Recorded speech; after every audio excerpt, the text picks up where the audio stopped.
Migraines and muscle tension are often signs that stress, anger, resentment have been pushed down way deep in the body. But what if healing these physical symptoms was about releasing the emotional baggage? Hey, beautiful human, it's me, Rebecca Wiener McGregor, and welcome to another episode of Effective Immediately, the show where we talk mindset, abundance, leadership, and I give you a mindset shift that you can make effective immediately. I'm so happy to be back after having a horrible cold and a voice that was unrecognizable to me. So glad to be here with you today and to share part two of the 3-part series, Healing the Physical Symptoms of Emotional Pain with Hypnosis. Okay, so today we are talking about migraines and emotional stress. Okay, so often I've talked about the where emotions lie in our body and how they are expressed through our body. So you can imagine, because our emotions are not just thoughts, they are expressed through our body. When you don't express your emotions, what do you think happens to your body? Exactly. The feelings get stored in your body. For many people, it can be muscle tension. It can be tightness in the chest, heart pounding, heart racing feelings when there's anxiety or panic or fear. It can be churning of the stomach. It can be just an overall heavy feeling on the body that doesn't have any other explanation, right? There's no biological reason for it. And often people come to me saying, okay, I've got this thing that's going on in my body, but there's no medical reason for it. I've had all the tests, I've done all the things, and nothing is actually working. So we can tell then that this is an emotion that is stored or trapped in the body. So let's just think about this for a moment. Migraines are often, that have no biological reason, right? No medical reason, are often unexpressed emotions trapped in the body. This is really interesting, isn't it? Because here's what happens. Maybe as a child, you are trained that expressing your emotion is not good, right? Don't cry, don't talk back, don't express yourself, just deal with whatever you got. And if you're Gen X like me or even older, you were probably raised with the idea that there just was no time really to deal with your feelings.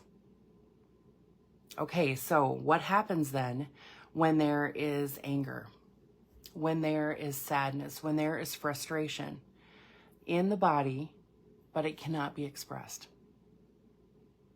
You're right, exactly. It doesn't go anywhere. And what happens when it doesn't go anywhere is it piles up. So imagine you are a super high analyst, okay? I'm just going to give you some examples here of different things that have come up with different clients. Imagine you are a super high analyst, and maybe the reason that you are a super high analyst is because knowing things and being able to think about things will get your questions answered, and maybe just knowing things, maybe being able to analyze things brings you comfort in times of distress. So maybe things happened when you were a kid that you didn't understand. So you've really been looking for understanding of a lot of things, especially emotional things, for a long time. And because emotions and feelings aren't quantifiable usually, we look for other ways to quantify them, right? By thinking and overthinking and ruminating in our thoughts and analyzing the data over and over and over. So imagine now that you are dealing with a problem in your life and there are no clear-cut answers. So you find yourself in a lot of thinking. You're still this little kid, right? Still dealing with not understanding exactly what's happening, but thinking has brought your subconscious mind comfort. Thinking and analyzing the data, looking at the past history, and worrying about what will happen forward, that's the thing that brings your subconscious mind comfort. Not right, Not wrong, not bad, not good, right? We're not here to judge ourselves. We're here to explore with curiosity. So you have all this emotion that comes up. Maybe you're sad because maybe someone passed away in your family, but they didn't really talk about it, and you didn't really get comfort, even though you were very much aware of the loss. It's a common example of something that can happen in a childhood, right? People think kids are resilient. Oh, they'll forget about it, whatever. The grown-up feelings are the big ones. This is kind of a story that was told in previous generations. So you don't get the comfort you want, but you don't feel safe because you're hurt. There's emotion that's hurting, right? And so you're analyzing all of this, trying to find some way to bring yourself comfort. The emotion's not expressed through your body. It gets caught up in your head. And because analysis is your way of dealing with things, a lot of stuff gets trapped up here. And this is a common result for lots of people common experience for lots of people who have dealt with migraines, is that they're really high analysts. They really find comfort in knowing all the data, looking at all the angles, thinking about things, ruminating on things. That has been their path. Not wrong, not bad, okay? Because we don't know any better when we're kids unless we're trained, and usually we're not. So all of that energy, all of that emotion, all of that pain is stored in the head. And like I mentioned, if there's no medical reason for a migraine, it is most often that thoughts and analysis are trapped in the head instead of the feelings being expressed through the body. So the feelings are trying to express through the head, which creates a lot of pain. You can kind of see how these things can connect, right? Often holding resentment in your body will create tension headaches, very similar to migraines. You might notice, if this is sounding familiar to you, that you get a lot of pain and tightness in the back of your neck and across your shoulders because you've been holding on to these things. Not bad, not wrong. We're not judging ourselves. We're just exploring with curiosity once again, that the tension sits on your shoulders. It sits on the back of your head. It sits on the back of your neck. And then when there are flare-ups of emotions that you don't know what to do with because you were never trained how to do it, because we're not trained how to handle our emotions, there's pain. And for some people, this can become a habit. This can become a subconscious habit, right? And sometimes when we need a little break, a migraine will come. It's like the body telling you, okay, you've reached capacity here. Now it's time for you to take a break. It's time for you to get in a quiet room. It's time for you to close your eyes. It's time for you to rest. It's time for you to stop thinking. So it will create that pain. Very often in hypnosis, what happens is we go back to experiences in the past, usually from when we're kids, where emotions were not expressed. And we talk through those experiences, express the emotions through the body, feel the feelings, feel the sadness, feel the grief, feel the pain, whatever it is, and the migraines go away. At minimum, they decrease, but often they go away completely, because the reason that the migraine was happening, the root of all of it, has been dissolved. So sometimes the physical symptom is the migraine, not migraine being the problem. If there's no medical reason, then often the migraine is a symptom of unexpressed emotions. The tension across the shoulders is a symptom of unexpressed emotion. Now I'm going to go into just a little bit of heaviness on the body. Can feel like tiredness. It can feel like exhaustion. It can feel like emotional exhaustion. And often what heaviness on the body is sadness and unexpressed grief. Grief for the thing happened in life. So it could be grief for a person passing away. It could be grief and sadness that this is the way my life is. Growing up in a household that is chaotic, for example, where they never really feel safe, or their emotional needs, sometimes physical needs, are not met. And there begins a sense of, well, what do I do with this feeling? What do I do with this emotion? I have to hold it in my body because no one is here to comfort me. There is a lot of feeling and emotion that I don't know what to do with, but I have to figure out how to survive because I'm not being taken care of.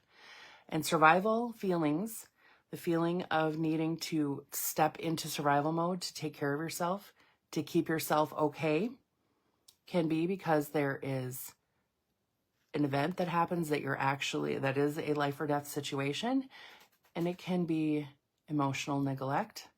It can be just feeling like not really part of the family. It can feel like if you're an outsider in your own home, for example. Okay, so just being very loving with yourself. If you have experienced any of these, then I want you to just be gentle and explore. Notice that when pain comes, emotional pain comes, there's something very sad happening, there's something very scary happening. Notice where in your body you feel the emotion of that. This is your assignment, okay? To notice where in your body you feel that. If you have ever dealt with chronic stress response in your body, chronic anxiety, panic attacks, depression, frustration, that underlying anger that's just kind of in every part of your life, and you have a very short fuse, it is very likely that some of these symptoms, these physical symptoms, are alive in your body, because the root of them is the unexpressed emotion. And when the emotion flares, when there's more panic, when there's more anger, when there's more frustration, when there's more sadness, even though it seems inappropriate for the experience, that is often a telltale sign that there is some trauma somewhere in the past that needs to be felt, needs to be expressed, needs to be acknowledged. We're not taught, if you're a Gen Xer like me, or even a little bit older, or a lot older, you may have experienced where there was just no understanding of any of this, no understanding of how to help each other feel our feelings. Especially for people who were living in the Depression, being our parents and grandparents, there was no time to explore emotion. They were about surviving, right? So this is not about blaming our parents. This is not about blaming a generation. This is about acknowledging the circumstances that led to the feelings that are being held in your body. And my work, and the work that we can do together, is to go back to those experiences, to feel the feelings, honor who you were at the time, and that will allow the feelings to leave your body. That means that physical tension that you carry on your shoulders, that pressure that you carry on your forehead, the pain that you have carried in your stomach, that heaviness that you've carried on your body, we can resolve that for you. Those physical symptoms, and here I'm saying once again, those are symptoms and signs that something has not been resolved. And I'm going to clue you in on something big and important. Everyone has trauma. If you're having a human experience, you have had trauma. You've had a loss. You've had a moment of doubt, guilt, shame, blame. Some of us have dealt with bigger traumas in our lives. The way someone treated us, the way someone betrayed us. Everyone has trauma.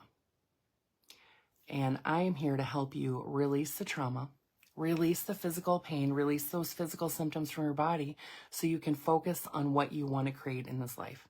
So you can focus on the transformation and the movement, the impact that you want to have on the world.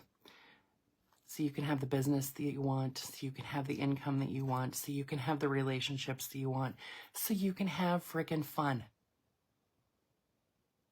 Okay, so be super loving with yourself. Your effective immediately moment of the week, of course, is to tune in. Tap into what's happening in your body when you feel an emotion. Not what you're thinking about, but what you're feeling in your body. It may be in your head as well. It may be thoughts, right? But often when we're thinking, okay, I have pressure in my head, that's a feeling, right? I have churning in my stomach. That's a feeling. I have heaviness in my arms, tension in my arms or in my fists, or I get my hands into fists. Those are the physical responses of emotion. Just notice, and then be super loving with yourself and let yourself feel the feeling until you're ready to let it dissolve and it will move out of your body. Not feeling the feeling is how it adds up, builds up, and creates other issues. Okay, so be loving with yourself. Take good care of yourself. And let me know if you have any questions. If you need anything and you want to explore this a little bit, you can set up a call with me at callwithrebecca.com. All right, see you next time. Bye for now.